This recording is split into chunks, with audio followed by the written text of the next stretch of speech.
It was something that I kind of knew, during the year. He and I visited on a handful of occasions. We're talking about Davis Webb. He's extremely talented.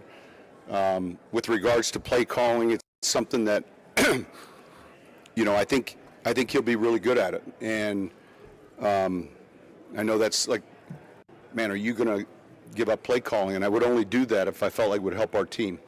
I'll still be involved with what we do offensively, just like what we do defensively.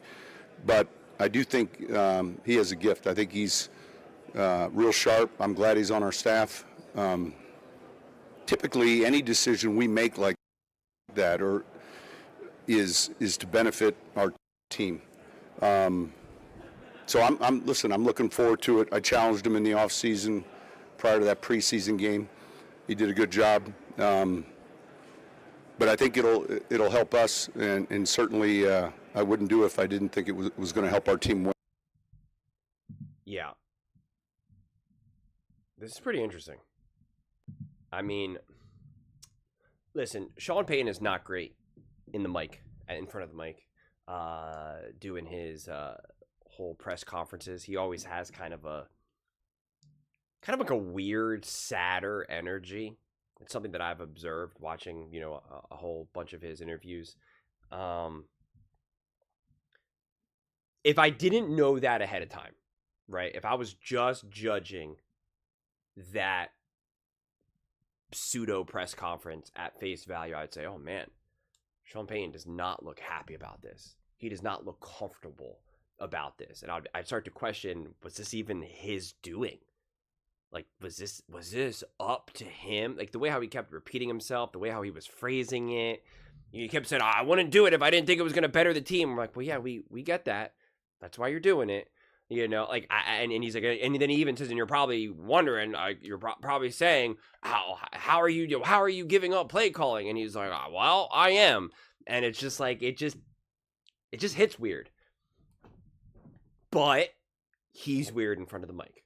He absolutely is awkward in front of the mic, and he doesn't ever seem comfortable. For someone who's so confident and so like in your face and can be abrasive and can really be the alpha in the room and. Yeah, this is pretty interesting. I mean, listen, Sean Payton is not great in the mic, in front of the mic, doing his whole press conferences. He always has kind of like a weird, sadder energy. It's something that I've observed watching, a whole bunch of his interviews. If I didn't know that ahead of time, right?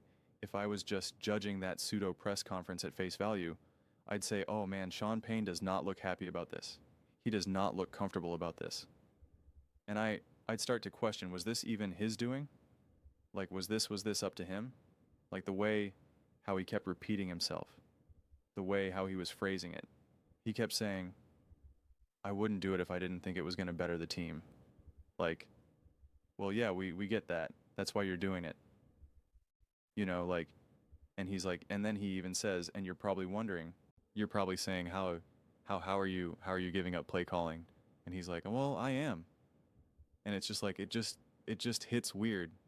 But he's weird in front of the mic. He absolutely is awkward in front of the mic, and he doesn't ever seem comfortable for someone who's so confident and so like in your face and can be abrasive and can really be the alpha in the room and lead the team when he's got the mic and the cameras in front of him. It just looks a little different. And so that makes it a little bit harder to kind of parse through this.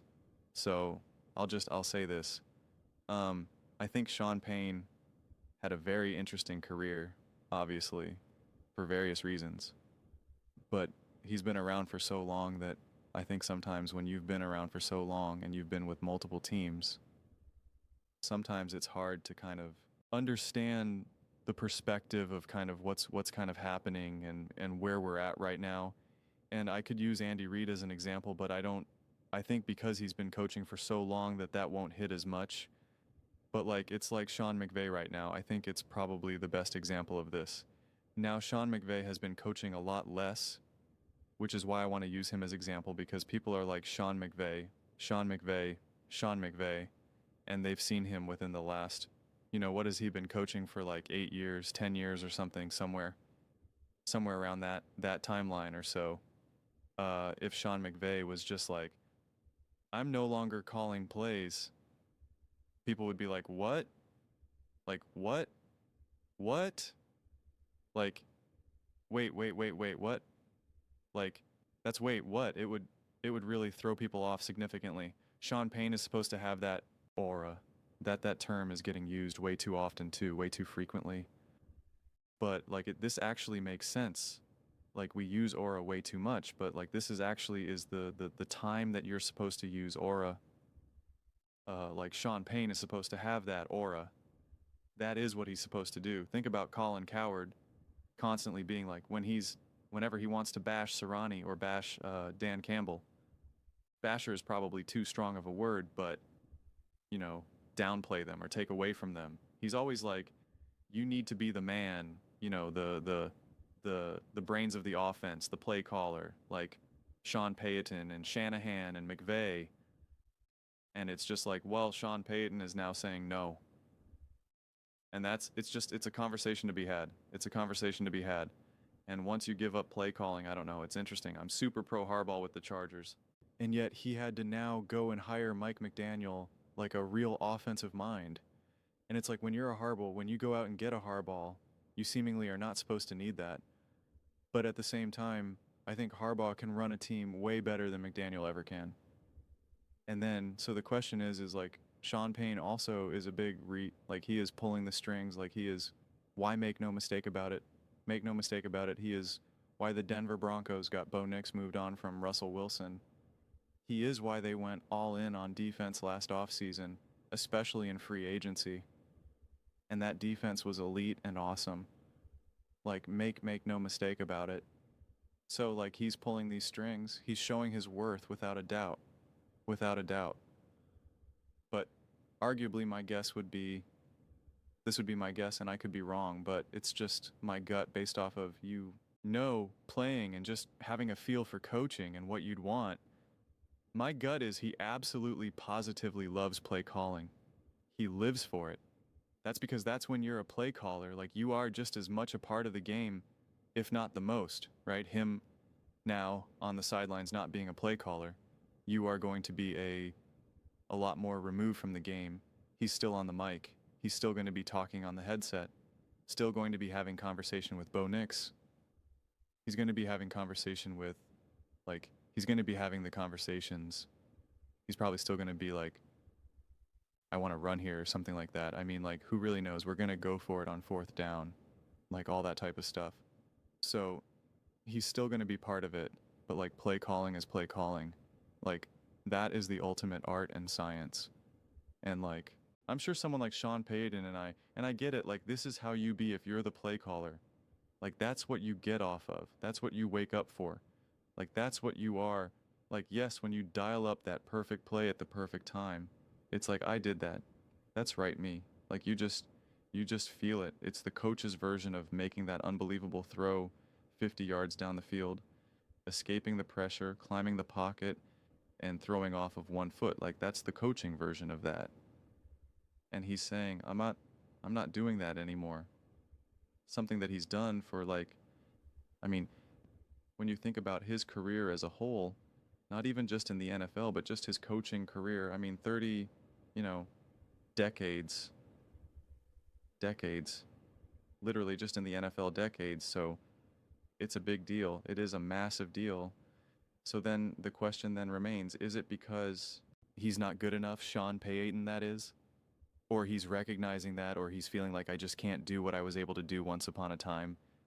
Or is he recognizing there's better talent at this point? There's younger guys in the game who just got it in a way that I simply don't anymore. Or the kind of the continuation of that is this man right here that great? And it's like, I got to put him in, right? I got to put him in, coach. Got to put him in. And is that the story? And honestly, there's no real way to have the answer, but I just really want to emphasize, like, this is a legitimate conversation, and I just don't think something like this should be skipped over, especially since it's happening in the off season. So it's like, what else are we talking about? But like, this is a real conversation. This is a real conversation and a real moment to pause and kind of contemplate and think about it, because when you bring in an offensive mind into the building and say, I want this as my head coach, if you then become at the mercy of an offensive coordinator, like again, it's the same thing that we talk about with Dan Campbell and Sirianni mainly. Like those are like the frontward facing coaches of like, hey, you don't call the plays. You're not the real offensive mind in the room. And it's like Sirianni won a Super Bowl and it's like, all right, there you go. But then he didn't have the right play caller and it's like, what happened? Not so good. Now, obviously, Sean Payne can take over play calling duties. And again, how much is he going to be involved in the game planning now? Like that's where things start to get weird and interesting, because you just don't have the answer. Like that's the thing. That's what I'm curious about, to see how this all unfolds. And then does Sean Payton even take a step back now in terms of his relationship with Bo Nix even? Or is he now pretty much like quarterback coach 2.0 with Bo, but just not the play call? Like honestly, there's a million different variations. It all depends on what Sean Payton believes is his expertise and what he can do best to support the team and support individuals. And I just don't think that's all fleshed out. And I don't know how we even really get that answer without him directly telling us, honestly, because I certainly don't think he's going to be like, you know what? I was realizing that I was losing a step in the play calling duties, and I actually think it's a young man's game. So I don't think he's going to say that. And if he does, more power to him, but I don't think you'd have to have a lot of confidence. You'd have to have and be really comfortable in your own skin and really comfortable with your place and your ability to like, still be really respected, no matter what you say. So this is so much bigger news. Just think. Now this is the fast forwarded version of it, but just think McVay is like, I'm no longer calling plays. People would be like, whoa, wait, what? And if Andy Reid now did it, people would be like, oh, wow. Andy Reid's no longer the real guy calling, He's I guess there is a thing to this whole age thing. Maybe coaching really is a young man's game, that these older coaches know how to run a team, know how to address the locker room and all that, how to keep everyone organized, delegate responsibilities, work with GMs and ownership and understand what's important, being able to say, you know what, we're good on offense. Go out and do def, whatever it may be. But when it comes to the actual scheming, the game planning, the chess matches, the way how the game is evolving and being adaptable, maybe it's a young man's game. Again, I don't have super strong feelings about it in this immediate moment in time, but like we see the trend. Obviously, it's like, and if your offensive coach, if your play caller, I'll just say, starts to go a little gray or something, you're like, I don't know. So really interesting stuff, honestly. Really, really, really interesting stuff. And I'm just surprised that this is not being discussed whatsoever.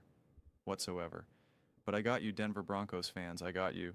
So, I'm curious. What do you guys all think? How do you feel about a move like this? What do you think motivated it? What does it mean for Sean Payne and the Denver Broncos and Bo Nix? Just make sense of it as you will. However makes sense for y'all, let me know your thoughts. I read every single comment. It's whether you agree with me or disagree with me. Either way, let's get to some discussions. Let's get some fights. But ultimately, let's just have some fun. And please do consider subscribing. We're building an amazing community here, and absolutely love to see you part of it. I want to build something that we all generally feel connected to. Something that we're really excited to be part of. I think we're well on our way to doing it. Please don't forget to give this video a thumbs up. This really does help the visibility and the algorithm. Thank you so much. See you next time.